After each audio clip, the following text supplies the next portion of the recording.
Going down, it's your boy Juicy J. Our hustle is our hustle, man. That's what you're watching right now. It's going down. Poppin's Kendrick Lamar, my dude Rambo. All hustle. Yeah. Welcome back to the Hip Hop Report. My name is Rambo Hustle, and today we'll actually be discussing the channel. We'll be discussing the progress up to this point. Today marks our 30-day, I guess you could call it anniversary.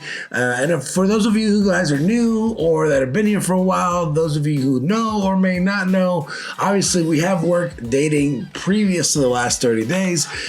This has been quite the journey as far as actually committing to making content and really finding my passion back into this. But because of this is the reason that I wanted to make this video. I know there's a lot of other topics going on, and we will also be addressing those in a separate video or maybe even this video. But you know, what I wanted to do is, you know, as I watched the Nadeska interview with J. Cole, the first of what seems to be a media run by Jermaine, I found myself discovering not just my relatability to Cole as far as how he felt about music and finding his passion and doing something that he loves. And so what I loved about the J. Cole interview with Nadeska was that you were able to kind of place yourself in his shoes, not as a rapper, but more as a person, as someone who wants to be true to themselves, as someone who wants to discuss the things they love, but also doesn't want to tear down the things they love because it's what generates traffic. You know, with this channel specifically, with the things that I've struggled with throughout the years is that unfortunately music and hip hop as a whole, even in the media outlets, you know, when you talk about, you know, your all hip hop, your hot new hip hop, your academics, your Adam 22s, it seems as if hip hop doesn't move unless there's drama attached to hip hop. And so it's ironic to me that in the past few days and pretty much as long as we've had this channel, it's evolved quite a bit. You know, where I do agree to some capacity that drama and turbulence and gossip, for lack of a better word, isn't the healthiest way to discuss anything or to grow something or to make it progressive. We are left with very little choice because, as I've always known, and maybe you guys will agree with me on this, is that it's a lot easier to rant about something that you disagree with, that you want to criticize, that you want to critique, than it is to actually compliment something and to talk about something from a positive light. And so I think that's a lot of times for me. Look, I'm not a person that I'm not a person that's very yapping. I don't like to talk a lot. Unless I like you, unless I trust you, unless we're close. But that's a very minimal amount of people. You're not talking about with the world. I'm not a person that I want to come on here and talk about other people's business and gossip and things like that. You know, as far down as you can go on this channel, you'll be hard pressed to find anything that covers anything salacious. You know, I think maybe we had one or two videos where we discussed 6ix9ine, and it wasn't so much from his antics, but it was more so from what his antics meant to the industry and what his actions meant to the ecosystem of hip hop and the culture.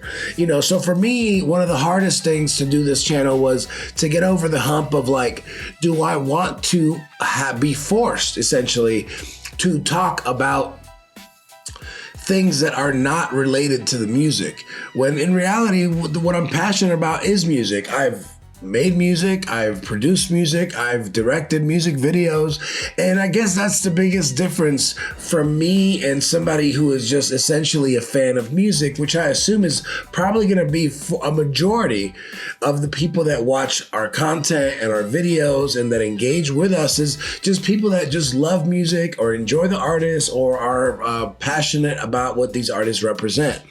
And with that being said, I think it's important to identify the difference between how different people consume different things.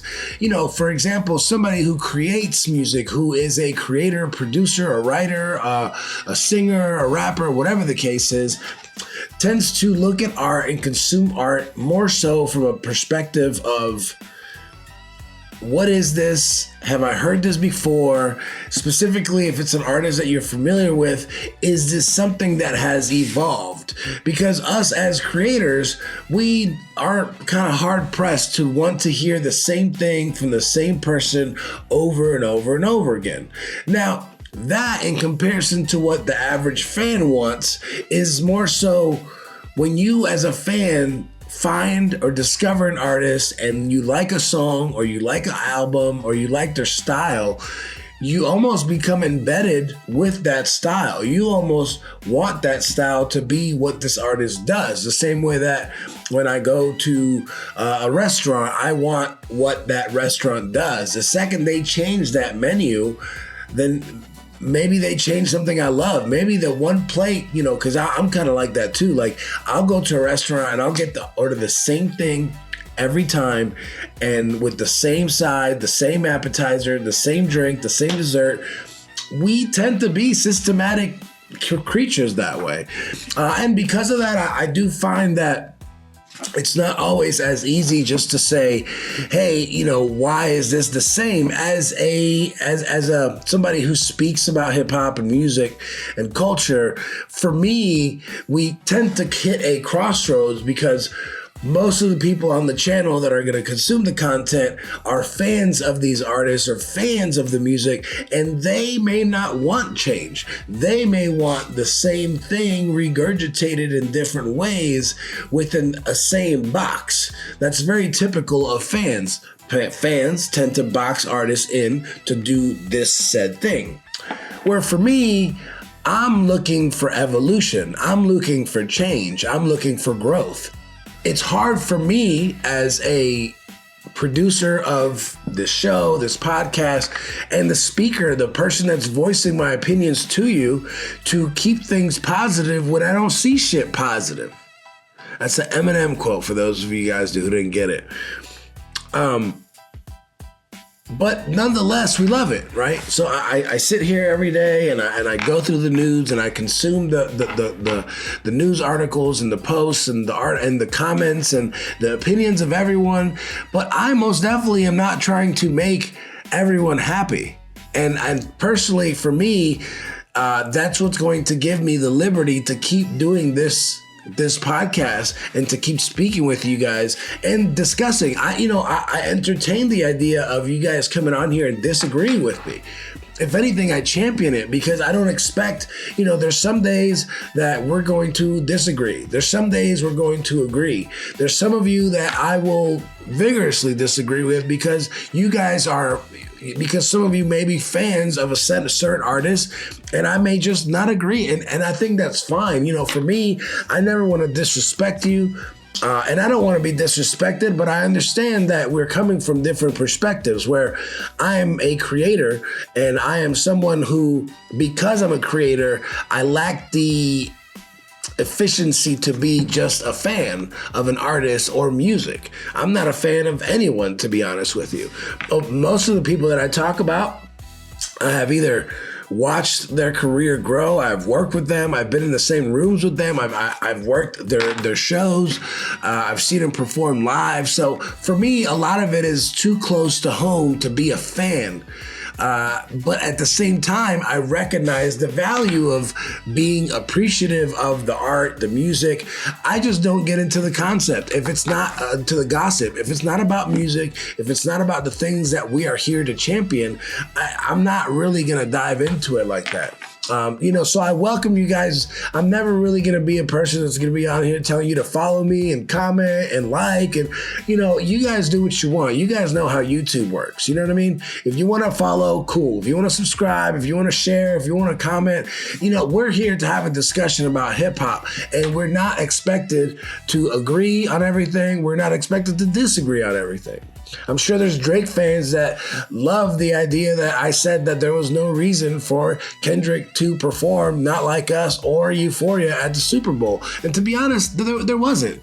Because, and that's where another question, it's, well, Jay, if you're so against the concept of battling, by the time we got to the Super Bowl, it had already been a whole year, damn near, where Drake was taking a beating. So you should have already kind of started to feel this way. The same way that J. Cole should have already started to feel kind of way about his 7-minute freestyle going at Kendrick's catalog way before he decided to release it. Because it's the time, like Glasses said, from the moment of writing to recording to mixing to releasing a record is such that there's no way that you go through that entire process and you're comfortable and you think it's fire and you're all in there just to then release it and say, oh, I don't like how this makes me feel. No, you don't like how it makes you feel now because you saw the response. And now everyone's acting like Drake didn't attack Dot's family. Like he didn't go at Whitney. Like he didn't question the authenticity and the DNA strands of his own child. First of all, why are people acting like he was innocent in the escalation of the beef? 2, why are these media journalists like Cam, who is supposed to now be an interviewer, not pushing back and saying, well, what about what he did? Didn't he take it too far? Wasn't he warned to not take it there and he decided to take it there anyways? So there's so many questions to be asked, and the people that are supposed to be asking the questions are not.